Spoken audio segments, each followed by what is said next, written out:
श्री गुरु महिमालेक शरणं श्री गुरु महिमालेक शरणं श्री गुरु महिमालेक शरणं। गुरु कृपा यूट्यूब चैनल तरफर आपण मानकु स्वागत जनाई आज आरंभ करने को जाउची 2024 मसीहा मार्च मासरे मासिक राशिफल। यही राशिफल आरंभ करने पूर्वर आपण मानकु मोर विनम्र अनुरोध, जेउ माने प्रथम करी यही चैनल को आसुचंती से माने गोटिए सब्सक्राइब करी पाखरे आसुथिबा बेल आइकन को दबाई दियंतु ओ ऑल नोटिफिकेशन को ऑन कर दियंतु, जहा द्वारा कि आमर जेउ समय रे वीडियो अपलोड हेबो सर्वप्रथमे आपणक पाखरे पहुँची पारिबो। आमर यही गुरु कृपा यूट्यूब चैनल माध्यम आपणकर जन्मित शिशु मानकर नूतन जन्म पत्रिका मध्य तैयारी करा जाए। आपणकर जन्म तारीख, जन्म समय, जन्म स्थान और पिता मातांकर नाम लेखि आमर यही गुरु कृपा यूट्यूब चैनल रो मेल आईडी रे पठाई दियंतु। आपणकर जन्म पत्रिका तैयारी करा जाई पठाई दिया जीव। आहुरी मध्य जेउ मानकर विलंब विवाह हेलानी, 30 वर्षरु अधिक बयस होई गलानी, विवाह होई पारु नाही, सेमानंकर विवाह, जेउ माने चाकरी करिबा को बहु दिन अपेक्षा करी बयस होई गलानी चाकरी होई पारु नाही, सेमानंकर चाकरी, व्यवसाय रे खेती सौतिबा लोकमानंकर मध्य वैज्ञानिक पद्धति रे प्रतिकार करा जाए। आपणकर जन्म तारीख, जन्म समय और जन्म स्थान लेखि पठांतु। आसंतु एबे जानिबा 2024 मसीहा मार्च मासरे कुंभ राशि मासिक राशिफल। कुंभ राशि राशि चक्रर एकादश राशि। यही कुंभ राशि सौरमंडलर 300 डिग्री ठारू 330 डिग्री पर्यंत व्याप्त। यही राशि को जम भुवन कहले अत्युक्ति हेब नाही। एठारे जम अर्थात धर्मराज सर्वदा विद्यमान रही संसारर जीव मानकर पाप पुण्यर फल देई थांती। समस्त राशि एहांकर अधीन रे रहिबा को बाध्य। बहु उच्चरे थाई समस्तंक उपरे दृष्टि रखि थांती। अन्यर दुख सुख रे एते व्यस्त रही थांती जे यही राशि व्यक्ति माने निज सुख कथा चिंता करने को समय न थाए। यही राशि सर्वदा धन शून्य होई थांती।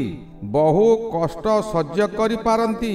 समस्तंकु आहार जोगाई जहा मिलिला ताहा भक्षण करी तहिरे आनंद पाई थांती।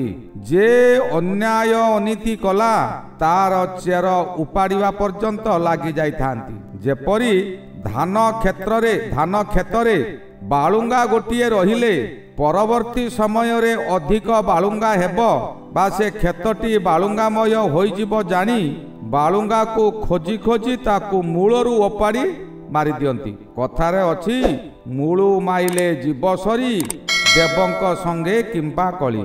यही नीति सर्वदा आपणे थांती। क्षण कपि पुणी मधुर आलापी उपस्थित बुद्धि प्रखर थाए।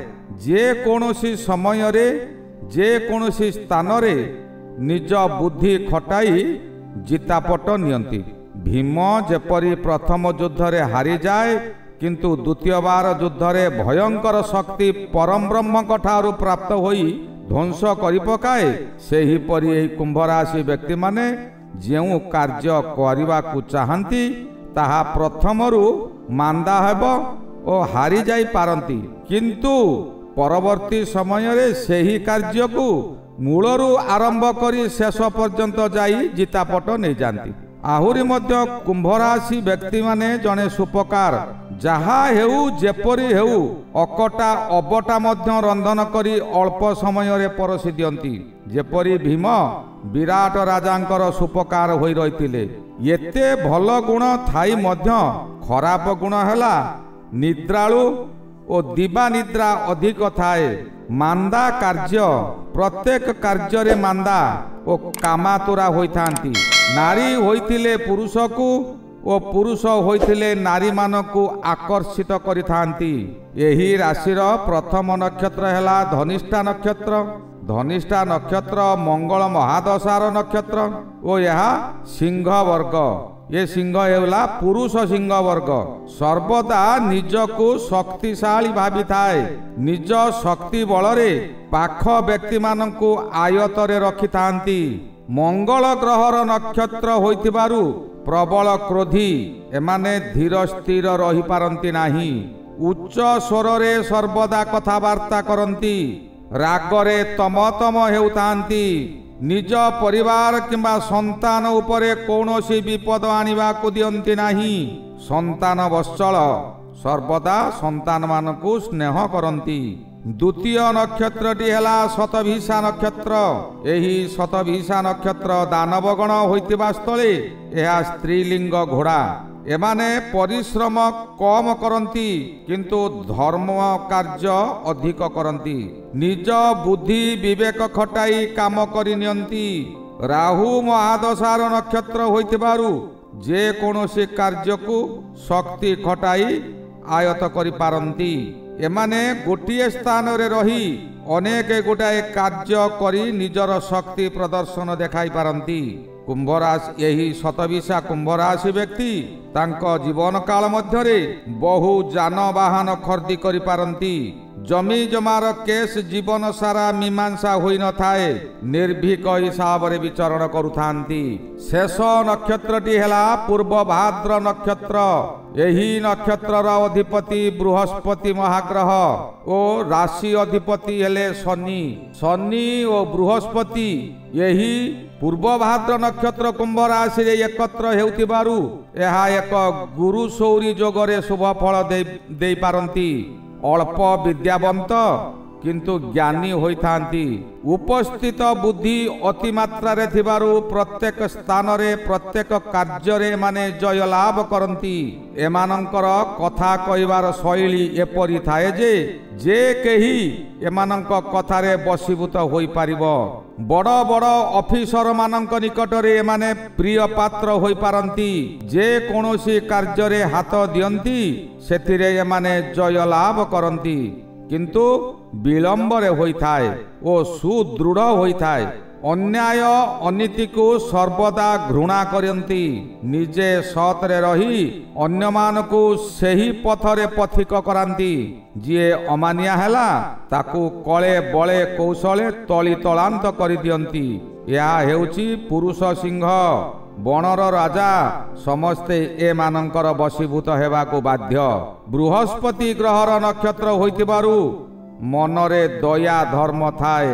ଅନ୍ତର ଏମାନଙ୍କର ନିର୍ମଳ। ନିଜେ ନିଜ କର୍ମକୁ ଭଗବାନ ବୋଲି ଭାବିଥାନ୍ତି।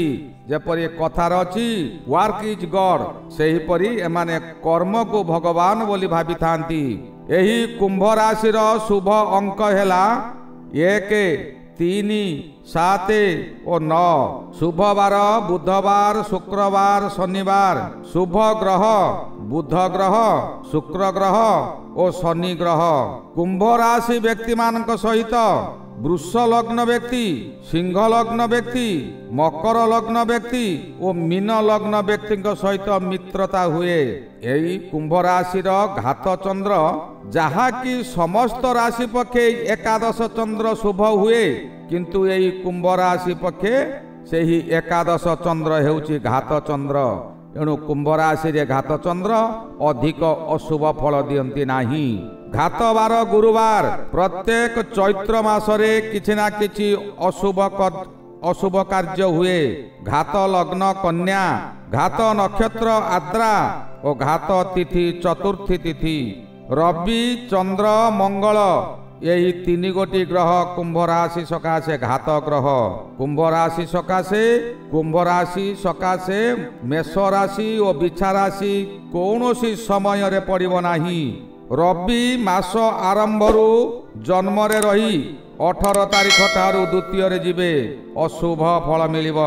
ମଙ୍ଗଳ ଜନ୍ମରେ ରହି 15 ଠାରୁ ଜନ୍ମକୁ ଯିବେ, ଏହା ପୂର୍ବରୁ ଦ୍ୱାଦଶରେ ଥିଲେ ଅତି ଅଶୁଭ। ବୁଧ ଦ୍ୱିତୀୟରେ ଶୁଭ ଫଳ ମିଳିବ। ବୃହସ୍ପତି ତୃତୀୟରେ ଅଶୁଭ ଫଳ। ଶୁକ୍ର ଗ୍ରହ ଜନ୍ମରେ ଏହା ଶୁଭ ଫଳ ମିଳିବ।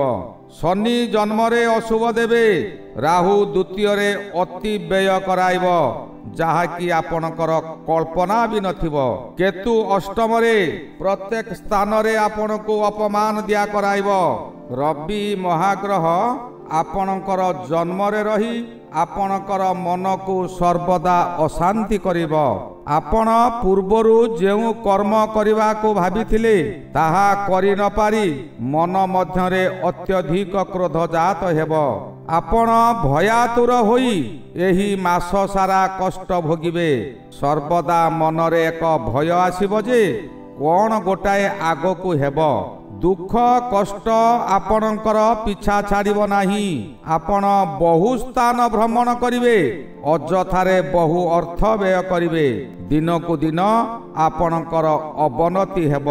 କିନ୍ତୁ ଏହି ଅଶୁଭ ଫଳ ରବିଙ୍କର ସହିତ ଶନି ରହିଥିବାରୁ ଆପଣଙ୍କୁ ଏହି ଅଶୁଭ ଫଳ ପରିମାଣ କମ ହେବ। ମାସର 18 ତାରିଖ ଠାରୁ ରବି ଦ୍ୱିତୀୟକୁ ଯିବେ। ଦ୍ୱିତୀୟ ରବି ମହାଗ୍ରହ ଗୋଚରରେ ଭ୍ରମଣ କରିବା ସମୟରେ ଆପଣଙ୍କର ଚକ୍ଷୁ ପୀଡ଼ା ହେବ। ଆପଣଙ୍କର ପ୍ରତ୍ୟେକ ଦିଗରୁ ଆୟ କମିଯିବ। ଆୟ ନଥାଇ ମଧ୍ୟ ବହୁ ବ୍ୟୟ କରିବାକୁ ବାଧ୍ୟ ହେବେ, ଯାହାଦ୍ୱାରା କି ଏହି ସମୟରେ ଆପଣ କାହାରି ନା କାହାରି ପାଖରୁ ଧାର କରଜ ନିଶ୍ଚୟ କରିବେ। ପ୍ରତ୍ୟେକ ସ୍ଥାନରେ ଆପଣଙ୍କର ବୁଝାମଣା ଭୁଲ ହୋଇଯିବ। ଆପଣ କିମ୍ବା ଅନ୍ୟ ଲୋକଙ୍କର କୁପରାମର୍ଶ ବୁଝି ନ ପାରି ବହୁ କ୍ଷତିଗ୍ରସ୍ତ ହେବେ। ଆପଣଙ୍କର ପରାମର୍ଶ ଭୁଲ ହୋଇପାରେ କିମ୍ବା ଅନ୍ୟ ଲୋକଙ୍କର ପରାମର୍ଶରେ ଆପଣ ମଧ୍ୟ ଭୁଲରେ ପଡ଼ିପାରିବେ। ଏହା ପରବର୍ତ୍ତୀ ଗ୍ରହ ମଙ୍ଗଳ ମହାଗ୍ରହ। ମଙ୍ଗଳ ମହାଗ୍ରହ ଦ୍ୱାଦଶରେ। ଦ୍ୱାଦଶ ମଙ୍ଗଳ ଅଶୁଭ ଫଳ ଦେବେ। ପ୍ରତ୍ୟେକ ସ୍ଥାନରେ କଳହ ହେବ। ଶତ୍ରୁମାନେ ଆପଣଙ୍କୁ ବିବାଦରେ ଫସାଇ ଦେବେ। ଅତ୍ୟଧିକ ବ୍ୟୟଭାର ବହନ କରିବାକୁ ପଡ଼ିବ। ଏହି ସମୟରେ ଆପଣଙ୍କର କୌଣସି ନା କୌଣସି କାରଣରୁ ରକ୍ତପାତର ଯୋଗ ଅଛି। ଏହି ରକ୍ତପାତର ଯୋଗକୁ ଏଡ଼ାଇବା ସକାଶେ ଆପଣ ଏହା ପୂର୍ବରୁ କୌଣସି ଦାତବ୍ୟ ସ୍ଥାନରେ ରକ୍ତଦାନ କରିଦିଅନ୍ତୁ। ରକ୍ତଦାନ ମଧ୍ୟ ରକ୍ତପାତର ଫଳ ହୁଏ। ନିଜ ଆସବାବ ପତ୍ରକୁ ଯତ୍ନ ସହକାରେ ରଖନ୍ତୁ, ଖାମଖିଆଲି କରନ୍ତୁ ନାହିଁ, ନଚେତ୍ ଆପଣଙ୍କର ପ୍ରତ୍ୟେକ ଆସବାବ ପତ୍ର ଚୋରି ଡକାୟତି ହୋଇପାରେ। ଆପଣ ଯାହା ବି କରିବେ, ଯାହାକୁ ଯେଉଁ କଥା କହିବେ, ତହିଁରେ ଆପଣ ସମାଲୋଚିତ ହେବେ। ସତ୍ୟ କଥା କହି ମଧ୍ୟ ଲୋକଙ୍କ ନିକଟରେ ସମାଲୋଚିତ ହେବେ। ସେମାନେ କେହି ସତ୍ୟକୁ ବିଶ୍ୱାସ କରିବେ ନାହିଁ। ବୁଧ ମହାଗ୍ରହ ଆପଣଙ୍କ ସକାଶେ ଦ୍ୱିତୀୟରେ। ଦ୍ୱିତୀୟ ବୁଧ ଆପଣଙ୍କୁ କିଛି ଶୁଭ ଫଳ ଦେବ। ହଠାତ୍ ଏତେ ଦୁଃଖ ମଧ୍ୟରେ ଥାଇ ମଧ୍ୟ ହଠାତ୍ କେଉଁଠାରୁ କିଛି ଅର୍ଥ ପ୍ରାପ୍ତି କରାଇବ। ଆପଣ ଯେଉଁ ବ୍ୟବସାୟ କରୁଛନ୍ତି ସେ ବ୍ୟବସାୟରେ ଆପଣ ଲାଭବାନ ହେବେ। ଏହି ସମୟରେ ଧନ ସଞ୍ଚୟ କରି ନ ପାରନ୍ତି କିନ୍ତୁ ଆନନ୍ଦ ଉପଭୋଗ କରିବେ। ଏହାର କାରଣ ହେଲା କୁମ୍ଭ ରାଶି କେବେ ଧୈର୍ଯ୍ୟହରା ହୁଅନ୍ତି ନାହିଁ। ନିଜ ପ୍ରତିଭାର ବିକାଶ ବିଭିନ୍ନ ଦିଗରେ ପ୍ରଚାର ପ୍ରସାର ହେବା ଦ୍ୱାରା ଆପଣଙ୍କର ସମ୍ମାନ ମଧ୍ୟ ବୃଦ୍ଧି ହେବ। ଆପଣ ଯେଉଁ କାର୍ଯ୍ୟ କରୁଛନ୍ତି ସେ କାର୍ଯ୍ୟରେ ଆପଣଙ୍କୁ ସ୍ୱୀକୃତି ମିଳିବ। ସୁଖରେ ଦିନ ଗୁଡ଼ିକ କଟିବ। ଏହି ସମୟରେ ବୃହସ୍ପତି ମହାଗ୍ରହ ଆପଣଙ୍କ ସକାଶେ ତୃତୀୟରେ ଅଛନ୍ତି। ତୃତୀୟ ବୃହସ୍ପତି ଅଶୁଭ ଫଳ ମିଳିବ। ଶତ୍ରୁମାନେ ବିଭିନ୍ନ ଦିଗରୁ ଆକ୍ରମଣ କରିବେ। ସମୟ ସୁବିଧା ଦେଖି ଆପଣଙ୍କର ଭାତ ହାଣ୍ଡି ଭାଙ୍ଗିବାକୁ ଚେଷ୍ଟା ଚଳାଇବେ। ଆଉ ଏହି ସମୟରେ ଆପଣଙ୍କର ଅତି ପ୍ରିୟଜନଙ୍କର ଦୁଃଖଦ ଖବର ଆପଣଙ୍କୁ ବ୍ୟଥିତ କରି ପକାଇବ।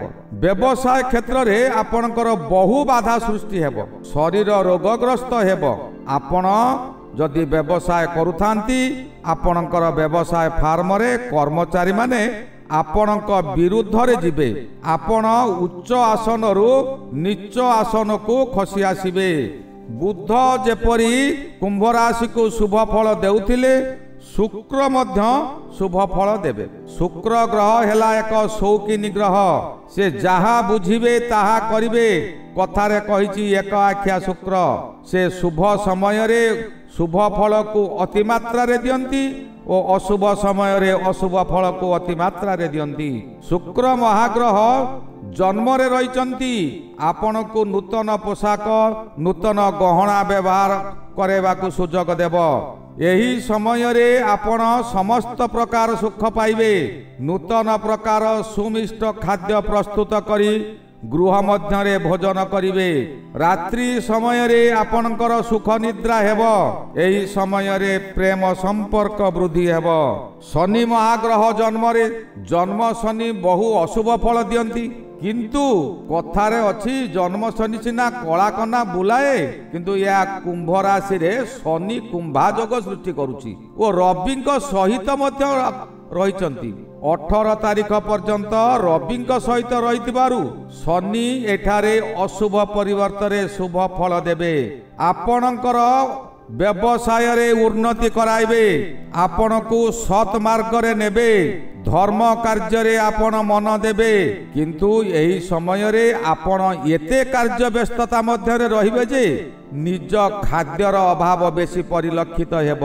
किपरि जीवन बंचिब पेट पुराइबा को पड़िब। कौनसी खाद्य को भल मंद बारण न करी आपण ताहाको भक्षण करी जीवन बंचाई देबे।